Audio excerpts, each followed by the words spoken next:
This is IA Forward, your playbook for success as an independent insurance agent. Here to help you knock it out of the ballpark are your hosts, Shane Tatum and Tonya Lead. Welcome to IA Forward. Shane, my husband and I went to New Orleans this weekend for our anniversary trip, and he surprised me with tickets to see the Hotel California tour of the Eagles, which was absolutely fantastic. They played the entire Hotel California album live from beginning to end in the first half, and then they played, to quote them, everything else they knew in the second half. But they opened it with Hotel California, and everybody's standing up, screaming and hollering and having a good time, right? Well, we're on the 18th row, which were pretty great seats. He really went out of his way to make this a special night, and we were kind of in the center of the row, and I noticed this lady pushing her way down the row, and I'm like, okay, she's got to get by. And anyway, she gets to me and she taps me on the shoulder, and she says, "Excuse me, my husband and I paid $1,000 a ticket to be able to see this concert, and you're too tall. I can't see over your head. You need to sit down." Now, I kind of had a flashback to this football game I went to earlier this year where the guy stood in front of us for the entire game and never sat down. And I'm like, well, I don't want to be this person. But it hit me that if I sat down, then I wasn't going to be able to see anything because there were 17 rows of people standing in front of me. And yes, I'm 6 foot tall. And yes, this person was 2 rows back. So she was on the 20th row. And the cute boy looks at me and he's like, "Do not sit down. Do not sit down. You are not going to let this person who obviously has never been to a concert before and knows that people stand up for the first song ruin your night." And so we continued to stand and enjoy the concert. But it struck me that this was something that was completely out of her control, but she pretty much let it ruin her night. Welcome to post-pandemic attitude, freedom to just whatever. I am really at a loss for words for why people are the way they are, act the way they act, because it has not always been this way. I also saw the Eagles many moons ago.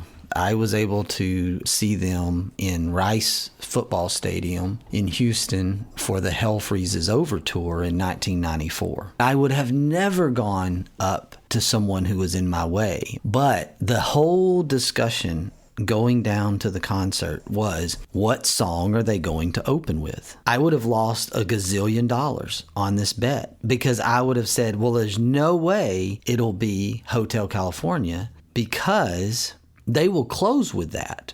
And they opened with Hotel California, and the place went nuts. I think that we have entered into this new world, and I don't think it's changing. I keep waiting on things to settle down and people to go back to what I would call normal. I'm not confident that people are going to re-engage nice. And this freedom that people have to just come up to strangers and say, you need to sit down because we paid money for these tickets and you're blocking our view.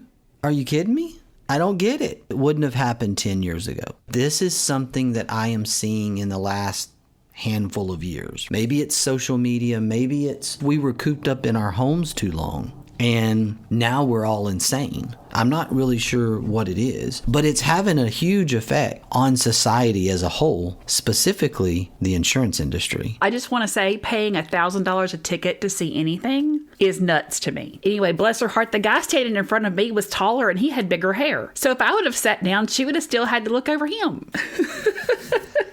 You know, welcome to the world of Karens, I guess. This is where we are. But yeah, so let's talk about insurance. Let's talk about what's going on in the world right now that is creating this crazy hard market that we are in. Specifically, auto insurance, and talk about this craziness and just what's going on. And there's an article in Insurance Journal that you shared with me that really targets, yes, inflation, but bad driving. It's almost as if we came out of COVID and lockdown and we forgot how to drive. Is that physically impossible? I can still get on a bike and keep it upright. You had to go there because I can't ride a bicycle. Yeah, I do. But look, you're learning how to ride a bike, by the way. The issue is when I get back in the car after not driving for a week, I still know how to drive. You don't lose this knowledge of how to drive. But this article is citing bad driving, and I think it's accurate. Distracted driving is at an all-time high. I get it. But distracted driving was high pre-pandemic. Somewhere along the lines, we forgot how to drive. And it's getting worse and worse. The roads are getting more and more crowded, which in one way is good for the auto insurance industry because there's more to insure. But on the flip side of that, we have huge numbers of frequency claims. We have incredible severity numbers, and to top it off, we have inflationary factors on top of all that. This is where we find ourselves, in this spot where everybody's trying to play catch up, and it has turned this market into a tailspin, so to speak, and finds us in this place where we are playing defense, we're in a disruption, and agents everywhere are struggling through it. And some specific numbers with that. Looking at 2020 to 2021, there was a 10% increase in fatal accidents. And then the same article, and we'll post this on our social media if you want the specifics on it, but talking about private passenger auto losses jumped 25% from 20 to 21. To put that in perspective, most auto insurance carriers are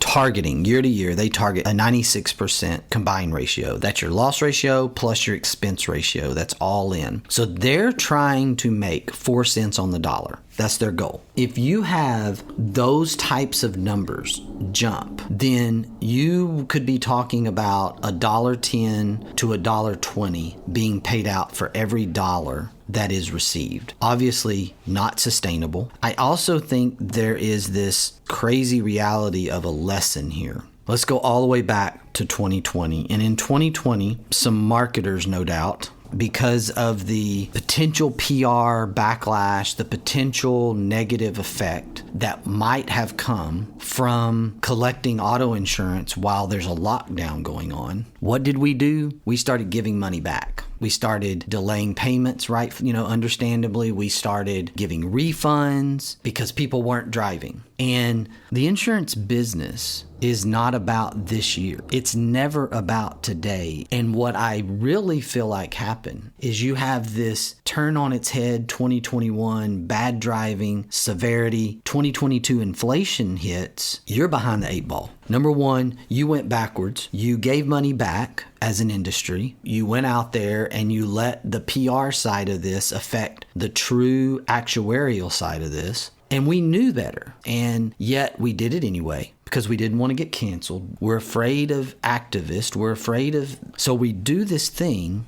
Now we're behind. Now nobody remembers how to drive. Now we can't get parts to fix their car. Oh, and if you can get the parts, guess what? Your little sensor in your bumper costs $1 gazillion and has to be recalibrated. And now your $1,500 claim is $15,000. And so it is the perfect storm. And the lesson that I think we can learn is to stay actuarially sound through things because things are going to happen. I'm not saying we're going to have another pandemic, but we're going to have another cycle. We're always going to have cycles. So I think it's really important that we stay slow and steady wins the race kind of mindset versus let's go backwards here. Now we can play catch up because now what we're doing is we're playing ridiculous amounts of catch up on this whole entire cycle. And it's maybe worse than it would have been if we would have just stayed the course. I haven't paid attention in Texas as much as I have in Louisiana, but have the personal injury billboards taken over everything in Texas? Absolutely, they have. I've seen a tremendous increase in personal injury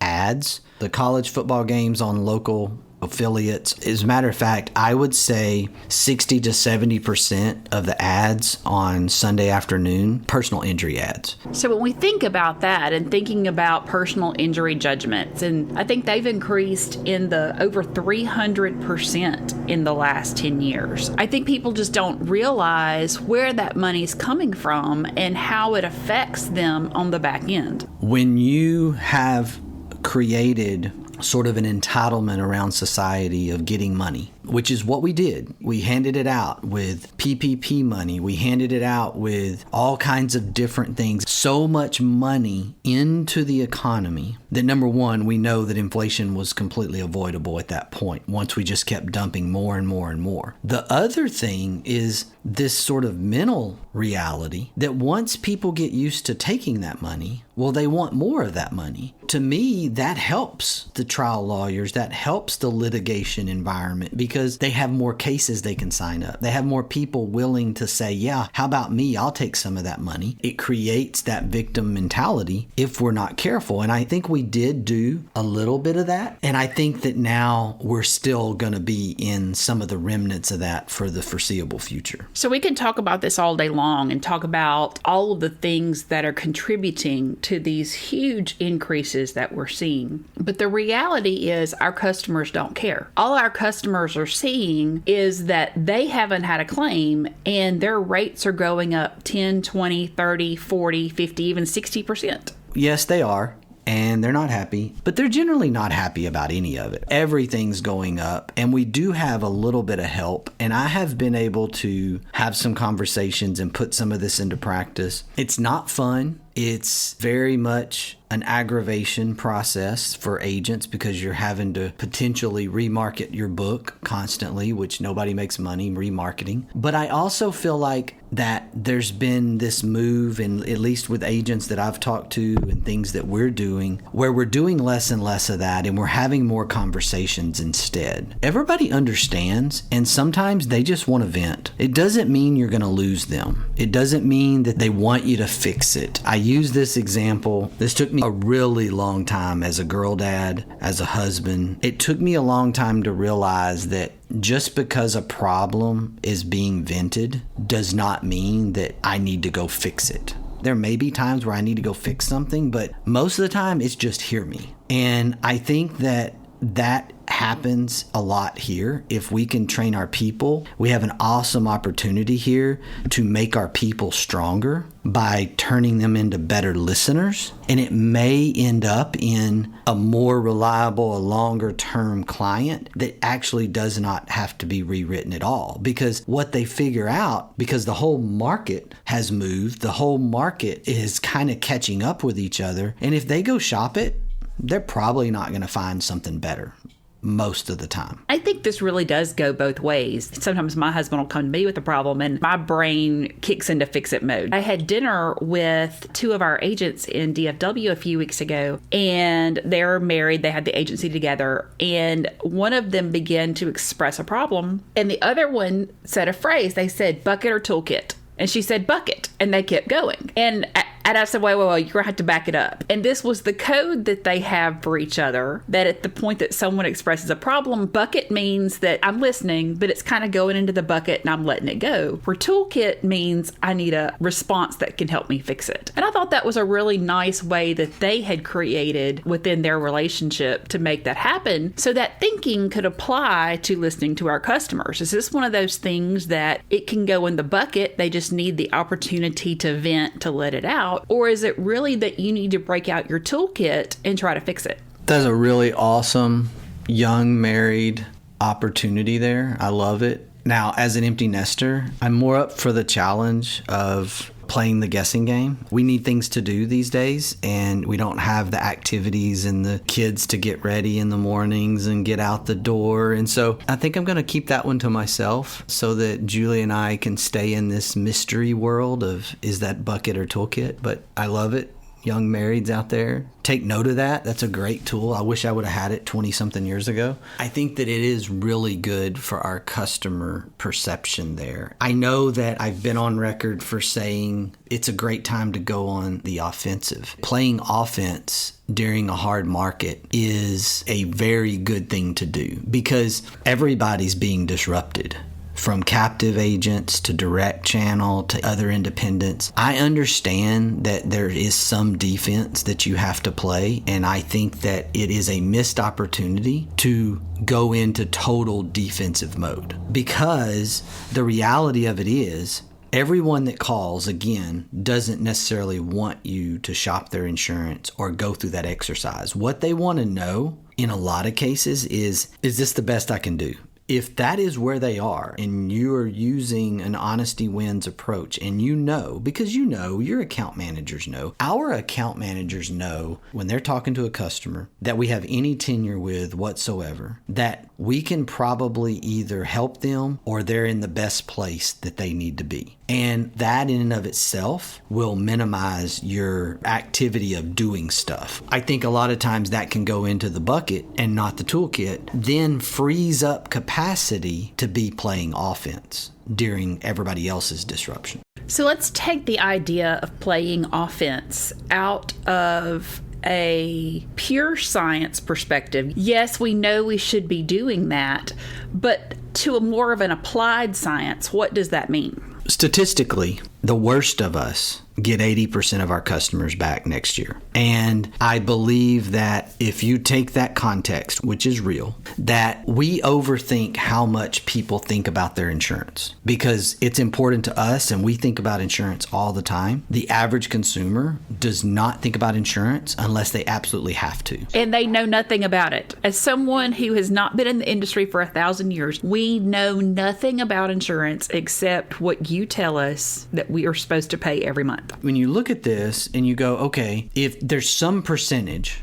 that aren't looking at all. This is going to come across. I'm an agency owner. I'm talking to agency owners. I'm not talking to customer service reps. I'm not even necessarily talking to producers. I am talking to agency owner brains and how to think about your business as a whole. The reality of it is that there is a percentage, a fair amount of a percentage of your clients that are not necessarily going to look at their bill. It's going to be on auto draft. It's just going to happen. There may be a shopping moment. There may be something happen. They may add a 16-year-old. They may buy a new home, and they may do something that requires them to have a shopping event. A lot of times, the renewal isn't going to create a shopping event for a large percentage. Then you have the others that it is going to create something. They're a little more cost conscious. They pay attention a little more. Let's just make up 50%. Let's just throw that number in there. So 50% of your customers aren't paying attention. There's another 50%, and out of that 50%, about 70% of that is paying attention. So now we're down to about 35% of your clients that are really, really paying attention. And then there's the other extreme where they're shopping you all the time anyway.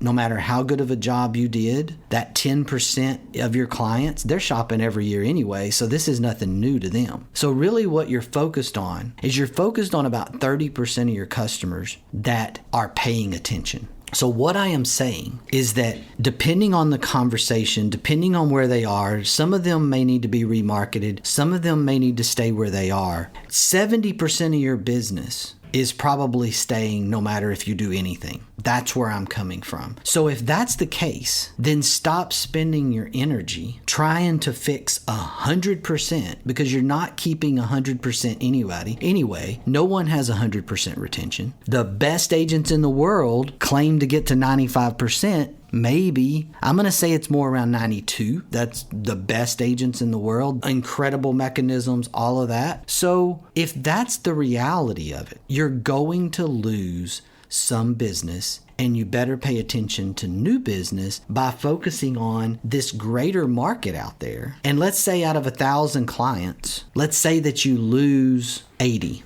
Because you're one of those best. But if you played defense all year and you freaked out and all you did was play defense, then you just missed an incredible opportunity to grow 30%. For practicality to me is you have to put some energy into your marketing. You have to put some energy into following the disruptor as an offensive strategy. We did this, okay? I'm on record. We did this. It worked. So I am practicing what we preached. We spent a ton of money the last 15 months in anticipation of this happening, and it has worked tremendously. Our personal lines book has grown, I think, last I checked, about $1.5 million in premium over the last 12 months. incredible. And it was because of the marketing effort. It was because of the offensive strategy. We even have gone into hiring some new personal lines producers because I think it's going to continue for a little while. So I've been making investments because the contrarian view says make investments and grow here. The natural state is, oh my gosh, freak out, the sky is falling, rates are crazy, and try to suck back and hold on to everything that you got. And I just don't believe that's how you win in a hard market. What about carrier management during a market like this? Obviously, carrier relationships is critical and important, but a lot of times what carriers are doing is they're actually helping you here. And if you are fortunate enough that you are a little more established and you have certain carriers in your portfolio, sometimes those carriers stop adding new agents in markets like this. And so what they're doing is they're trying to stop the bleeding. It's generally temporary, but they're trying to do everything they can to get back in the black, so to speak, in terms of profitability. And so they're bleeding, it's crazy, they're making all these crazy moves and you don't understand it, but what you have to look at is this really global picture. And if you're more of the established agent, then you have some markets potentially that some newer agents may not have. There's an opportunity there for the established agent. On the flip side, new agents, you have enough markets. You may not think you do, but you have enough markets during a market cycle like this. And guess what? You don't have a book to try to retain. So you should be severely on the offensive strategy. That's why I've said for the past 12 months, I thought it was a fantastic time to start an independent agency. People have questioned me on that.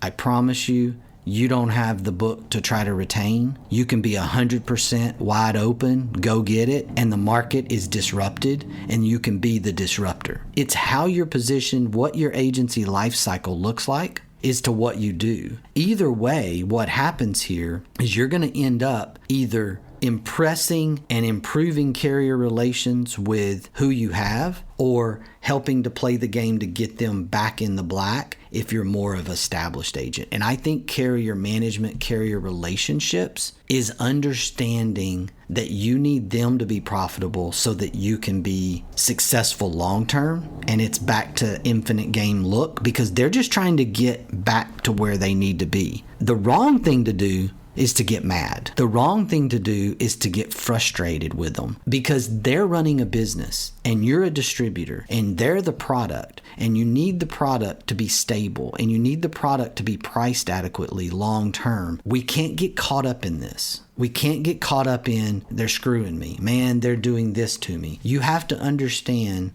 that where they're at is they're in this long-term thought process. If they just keep rolling with it and they don't get their profitability right, they won't be there for you 3 years from now. And we've seen that with some of these carriers that have gone under on the monoline home side. One thing I want you to think about when you're going on the offensive is how to attract the customers that you want to attract. It feels so easy that with our marketing, we would say, have your insurance rates gone up? Call me, or something having to do with that price increase. That seems like it's the easiest way to attack. It is the easiest thing. You just sort of have to realize that when you're selling on that price, when you're marketing on price, then your customer, that's what they're thinking. And who's to say that you're actually establishing relationship at that point, and that they're going to not just leave you at some point for the same reason. And I think that's where you're at, and that's what you're saying is it feels easy to do that, but then you end up in this churn. I would be more in brand awareness, building a community, having that community effect, really selling without selling, by just being there, by just putting yourself out there, making it top of mind, not from a price standpoint, but there's another option besides State Farm. There's another option besides XYZ captive company. That's important because in a lot of communities, in a lot of states, the captive side still controls the personal lines marketplace. If we think about it in those terms, we can do things in a way that's not price sensitive. It's not about price marketing. It's about choice. Hey, we're the choice model. Hey, we can give you choices. That says something different to me than creating a campaign around price. I'm going to leave us today with this quote from Dwayne Johnson. The road to success and greatness is always paved with consistent hard work. Outwork your competitors, be authentic, and above all else, chase your greatness. Attitude's a choice. Make a great one. Merry Christmas, y'all. Ready to get the ball rolling with your independent agency? Learn more at IntegraAgent.com. That's IntegraAgent.com. Thank you for joining us on IA Forward. Make sure you never miss a show by clicking the subscribe button now or learn more at IAForward.com.